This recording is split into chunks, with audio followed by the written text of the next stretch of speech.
Do you have one app on your phone that you just really couldn't live without?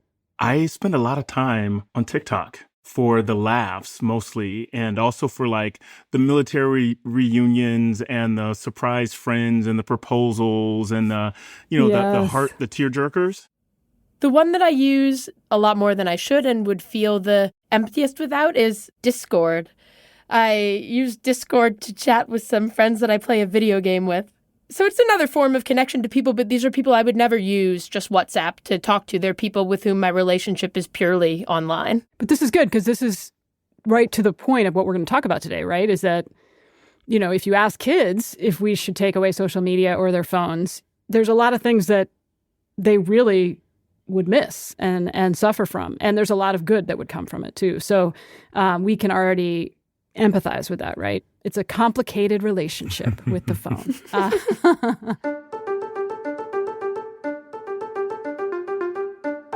This is Impromptu from Washington Post Opinions. It's a podcast where we bring you conversations about the issues we can't stop thinking about. I'm Amanda Ripley, a contributing columnist, and today we're talking about cell phones and social media and whether there's any way to get us or our kids to use them less. There's been a continuous drumbeat of bad news in recent years about how social media use can damage teens' mental health. Is it true? And if so, what should we do? The Surgeon General last week recommended putting a tobacco-like warning label on social media to remind people that it's not always safe. Earlier this year, Florida Governor Ron DeSantis signed a social media ban for minors into law. And last week, California Governor Gavin Newsom said he would like to restrict cell phone usage in schools. Still, cell phones and the apps that glue us to them are so embedded in our lives. Can we even find a way for us to get less hooked? I'm joined by two of my colleagues to discuss. I'm Molly Roberts. I'm an editorial writer and columnist at The Post. I mostly cover tech. And I'm Theodore R. Johnson, or Ted, and I'm a contributing columnist for The Washington Post, usually writing about topics of race, democracy, and identity, but also about culture, aging, all the things that surround us as we go about our days. Okay, so I'm going to start with you, Ted. Are you concerned about the issue of social media and teens? Do you think this is like a real cause for worry, or is this kind of overblown? So I'm kind of worried, but not really. I'm on my third teen. I've seen the evolution of unsophisticated smartphones to super smart AI smartphones and the evolution of applications and algorithms. And I'm less concerned with the time of use and less concerned with how social media personalities influence my kids. I'm a bit concerned about AI and algorithms and the extent to which teens are sort of pushed to a certain kind of content that tends to be antisocial because that it's more sensational. It sort of gets people angry or gets them really emotionally connected to whatever the topic is. And so to the extent it sort of pushes our kids to topics and viewpoints that in the house we've sort of raised them not to adopt or to be very critical of, that worries me a little bit. I'll be honest with you. I see it a little like the warning labels they started putting on cassettes and CDs back in like the 80s or 90s. It lets parents know, hey, there's some bad words or maybe some adult situations on this cassette. But that alone isn't the thing that parents should be worried about. It's when that song or that app begins to change their child's behavior, their thinking, in a way that parents and other positive influences are left disempowered to try to counter. Yeah, and I remember when those warnings, explicit warnings, appeared, I feel like they made the music seem more attractive, yes, not less. The sticker, I would not have bought NWA or Two Live Crew or any of these groups, sure. except for the sticker, because I was underage and that was the cool thing to have. Right, it felt like, a little bit naughty and kind of exciting. That's right. So we definitely don't want that to happen here. But Molly, what do you think? What is your take on this? Yes, I think there's reason to be concerned, and yes, I think it's overblown. I think... Okay. Yes and yes. Yes and yes. It's always the best answer. I think you have people on one side of things saying this is a complete disaster. Our children's brains are being rewired. They're melting. And you have people on the other side who are saying, don't worry about it at all. Social media is actually very good for kids under some circumstances. And when you look at the science, what you cannot find is a clear causal relationship between social media and the mental health issues that folks are concerned about. You can find that particular types of social media use aren't good for particular types of people. I don't think it's beneficial to anybody right now to make generalizations, partly because say that you're an LGBT kid in a household that's not very supportive. You go into social media, you meet people like you. That's a good thing. On the other hand, say that you are already struggling with body image issues. You go into Instagram, you're fed a bunch of bikini photos of models, and you start to feel even worse about yourself. In a lot of ways, it seems like the biggest predictor of what happens online to people is what's happening offline. So there is some risk in focusing too much on online life and then not attending to offline causes. Right. It's a little too convenient to just lay it all at the house of Google or Facebook or Meta. Whereas laying nicotine addiction all at the house of cigarettes is totally reasonable, and that can be proven by science, and that's a toxin. And maybe sometimes I feel like Instagram is a toxin after I've been staring at it for 3 hours. But other times I'm really happy I went on there, and it reminded me about some friend from college I haven't talked to in a while and what she's up to, and it makes me send her a text. So. I agree. Pinning the problems to social media exclusively or even predominantly suggests that the solution is to fix social media. And once you do that, you have now corrected the kid problem. And it's not that easy. There's clearly a need or a demand for what those apps are putting out. And so kids will just find it elsewhere. Just like kids in the 80s and in the 20s, I suspect, found ways of accomplishing similar things, clicks and bullying and influencing beyond the platform. So yeah, I completely agree that it's not just the technology. I mean, it does feel like maybe the fix is instead of just social media. And I mean, we should say the Surgeon General was not suggesting this is the only fix, right? Like it needs to be part of a global set of solutions. But it's also like limiting your access to it, like making it a little bit harder. I think it's the friction-free, endless scroll that's the problem, right? Like you said, Ted, kids will find it anyway. Kids will find porn, even violent porn, right? But when it's in your pocket all the time, immediately accessible, that's a different category, right? Than when you actually had to go look for it and maybe be embarrassed or get in trouble, right? There's not enough friction and there's maybe not enough control over the device is what I hear, especially from kids that I've talked to about this, is like, look, you can talk all day about which platform, blah, blah, blah, but it's the whole device. And actually, there was a Pew survey of adolescents, and 4 out of 10 of them said they were spending too much time on their phone, but only a quarter of them said they were spending too much time on social media. So, it was the phone. And so that leads me to my question for you, Molly, because I think did you interestingly do an experiment recently with dumb phones? Because I'm wondering if some of this is just the actual device. Very recently, how did that go? Yes, I traded out my iPhone for a Nokia TCL Flip Pro, which is... That's hot. That's a hot phone. It is a good-looking chunk of plastic, yes. And I personally found exactly what you just said to be true, that it is the device that is the problem. It's the device that is the difference. I mentioned Discord as that one app for me, and that's partly because social media doesn't allure me all that much. I don't spend a ton of hours on scrolling through Instagram, but I do, for whatever reason, spend a bunch of hours looking at my device, sometimes not even doing anything active, sometimes just picking it up to check and see if anybody has sent me anything or if anything is going on.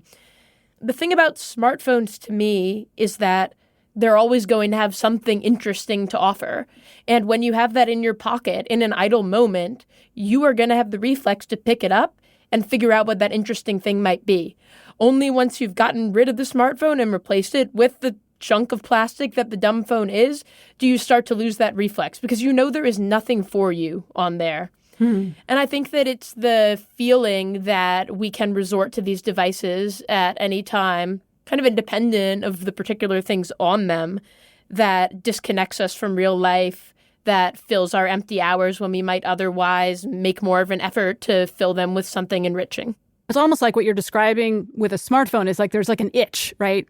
My friend Monica Guzman calls it an itch. Like whatever you're doing, you're talking to a friend, you're hanging out with your kid, you're walking your dog, and there's like this part of your brain that's like, I better check. That is really kind of like poisonous, right? Because it pulls us out of the present. So how long did it take, Molly, on the dumb phone before you felt that itch subside? I love the use of the word itch because I do feel as if it's almost physical. When I initially had the dumb phone, it was as if my hand were being drawn toward picking it up. And then when I did, it felt wrong because it wasn't the right shape. And so I would say it was the first 2 days I still would reach for the dumb phone nonetheless. And then like a phantom limb situation for the first 2 days. Exactly. Yes. And perhaps after day 2, I realized that the limb was gone. And I was no longer reaching for anything, but really only 2 days to lose that part of it.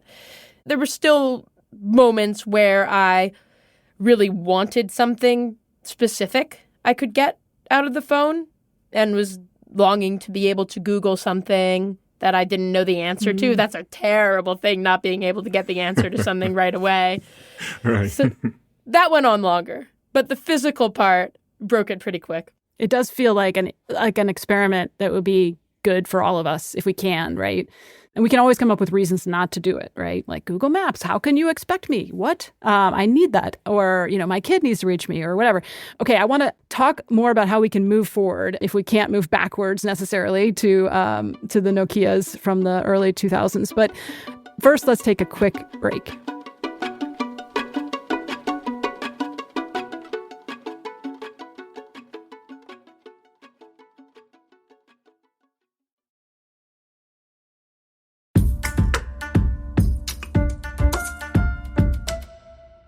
Welcome back. I'm Amanda Ripley, and this is Impromptu.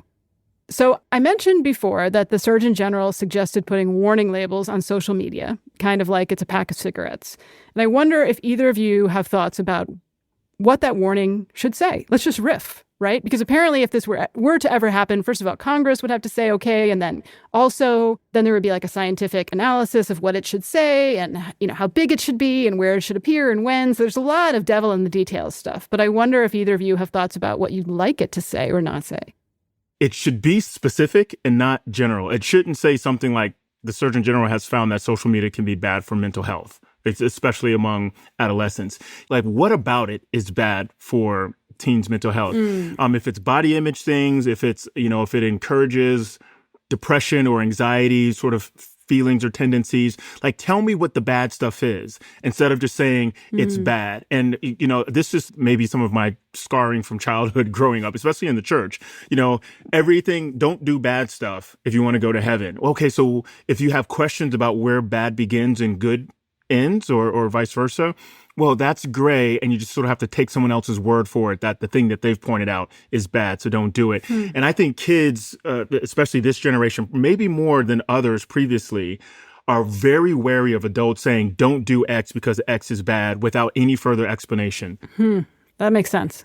I think there's some cigarette label from some point in history that says something along the lines of smoking can cause a slow and painful death. So perhaps we should just go with that.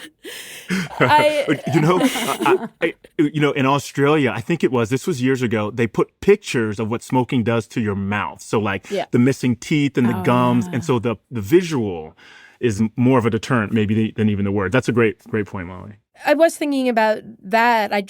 What would the corresponding visual be for social media right now? We simply don't know enough about it. It would be some change in the brain, but we don't even know whether that really exists. Part of the difficulty of coming up with the specific label is that we don't have the specific answers now. I do think that if there's some scientific determination that there's a strong link with suicide or that something else really, really serious can happen, then the warning label has to be dire. I think that the same way you were talking about the ratings on music, you don't want social media to seem just cooler, edgier, naughtier. So if you do something that's not sufficiently dire, then kids are probably just going to start seeing it as a bit rebellious and be more attracted to it. Well, I wonder if we could also learn here from, instead of warning labels from smoking, from the anti-smoking ads that have been really well researched too. And it almost feels like maybe an education campaign that features the real stories and advice of kids, right, would be more effective. So let's say you have to watch, you know how you have to watch like a 30-second ad for a lot of social media anyway. Maybe you have to watch a 1-minute ad before you start, and it's kids talking about how, we know that like emotionally evocative ads that have personalized stories about the effects of harms, including smoking, had a strong impact, as did the famous ads where, kids were piling up body bags outside the headquarters of Big Tobacco, which we know from this really cool study that was able to see how that ad affected different parts of the country, that had a really significant effect. Because guess what? Teenagers don't like being manipulated. Right. And they are being manipulated. Like, let's be clear. Now, is it sometimes fun? Is it sometimes good? Is it sometimes helpful? Yes. And they are being manipulated. So the more we can kind of make that manipulation visible, then they can decide on their own, which is even better. If you make it a little easier for them to sort of limit the device, right? Then maybe they can decide. I don't know. Do you think naive? You know what? I like that idea. And I'm a former smoker. So I will tell you that aside from the health piece, which is, not only does research show it, when I started climbing stairs, and started being huffing and puffing, like, what's going on? I'm young. This isn't supposed to happen. It's the cigarettes. But the bigger thing for me was the ostracization. You now have to go somewhere to smoke. Whereas, growing up, at least when I was growing up, you could smoke almost anywhere. Now you have to leave wherever you are and go somewhere else to do it. And then when you come back, you've got it on your fingers and your clothes. It's on your breath. If you're dating or like if you're pushed out from the crowd, it's a problem. And maybe there's something, a social media corollary here or a phone corollary. I mean, we talk about social media like it increases people's ability to be social. But if you've ever seen a room full of people, it's like one of the most antisocial places you can be because everyone is on their phones. So to the extent high phone usage removes people, as you were saying, from their day-to-day life, I wonder if there's an ad campaign to be built about the things people miss because they're here with the phone on their nose instead of engaged in the world around them. And I think, especially, again, for teens, young adults, that might resonate even more than sort of the long-term mental health challenges or complications that could result. Really trying to surface and make visible the cost. Right, the social penalty for checking out. Yeah, and shift the cultural norms around it, which is what happened. Like, as you described, you're being excluded, which is the worst. And the reason people want to be on social media, right? So they feel included. Right, it's not to be exactly. Yeah, right. So is there a way to flip that script? Molly, what do you think about education or some advertising strategy? I think some advertising strategy makes a lot of sense. I think telling the individual stories of kids who've become addicted to social media, started using social media in problematic ways, had algorithms direct them down rabbit holes that have been very damaging to them, could be really effective for other children. I think that's probably more effective than just saying, hey, generally this is bad for you, because everyone's using it and they're saying, well, I'm doing just fine for the most part. The idea of norm shifting is compelling. Don't know how it happens, but I do like to imagine a world in which you're at a restaurant and your dining partner goes to the bathroom and it's considered weird if you take your phone out to look at it. And other people in the restaurant kind of side-eye you when you take your phone out. How to build that is so difficult, but that would be a better world to live in. One thing that I remember from my dumb phone experiment was I was visiting New York and I was walking through Central Park, and usually I would have been probably listening to a podcast and I would, out of reflex, occasionally been checking my phone, but I had nothing to listen to. So really all I could do was observe the other people walking through Central Park. And I saw some families with their kids dancing to the street musician, all very nice. But a lot of what I observed was that people were looking at their phones in Central Park. And if we could make it so that in a public space, the same way that if someone's smoking, someone might look at you sideways. Of course, it's different because smoking has an effect on the people around you, a direct one. So it would be harder to build, but it would be so much better if our reflex to constant phone use was just slightly judgmental, slightly negative reaction. Again, I do not know how to get there, but it would be cool if we could. better smartphone etiquette. Yeah. Yes. Right, exactly. If we could build some sort of code around when it is appropriate to use your phone, but I don't know who writes the code. I don't know whether Gen Z is more obsessed with smartphones than anyone before, or whether there will at some point be some backlash against them. One of the reasons I did the dumb phone experiment was because a lot of Gen Z kids have been picking up dumb phones. Mm-hmm. So maybe that's a hopeful sign. Maybe there will be a sense that this has gone too far. Like you said, Amanda, people don't like being manipulated. There's certainly some acrimony in Gen Z against the capitalist elite of Silicon Valley. So maybe that will lead to an impulse to change the degree to which we're tethered to and reliant on our devices. This is probably overly optimistic, but you have to cling to something. Well, I think this is an interesting area for more research and reporting, really. I mean, what are kids already doing out there to try to manage their own attention and focus and relationships? Because I know they're doing things, right? We've all heard this anecdotally. One of my son's friends gives my son his parental control password. Like my son comes up with it so that if the kid wants to check his phone and he's already hit his limit for the day, he has to go to my son. So it's not apparent, right? Because they're, 17 years old, but it's a way to kind of make it a little bit harder to be reflexively, as you said, Molly, going to that phone. And I know there are other examples out there. So I guess I'd like to wrap up by inviting our listeners and their kids, students that you know, to reach out to us. Send us a voice memo about your thoughts about this. What are the things that you do to try to compensate for the fact that we are really outgunned by these devices and it's very hard to resist. And they also provide us some joy and information and connection at the same time. So we would love to hear from you. If you could send us a voice memo, our email is impromptu@washpost.com. That's impromptu@washpost.com. Thank you both for being here. This was fun. I have a feeling this problem isn't going away, so I hope we can get to do it again soon. That'd be great. Yeah, thanks for having me. Absolutely. It's good to have some time away from my phone. Exactly. That's right. I haven't looked at my phone once. This episode was produced by Hadley Robinson and Damir Marusik, edited by Chris Sullentrop and Allison Michaels, and mixed by Emma Munger. Chris Rukan designed our art. Special thanks to Millie Mitra and Nick Saffin. A reminder that if you're a subscriber to The Washington Post, you can listen to Impromptu ad-free on Apple Podcasts when you connect your subscription. Thanks for listening.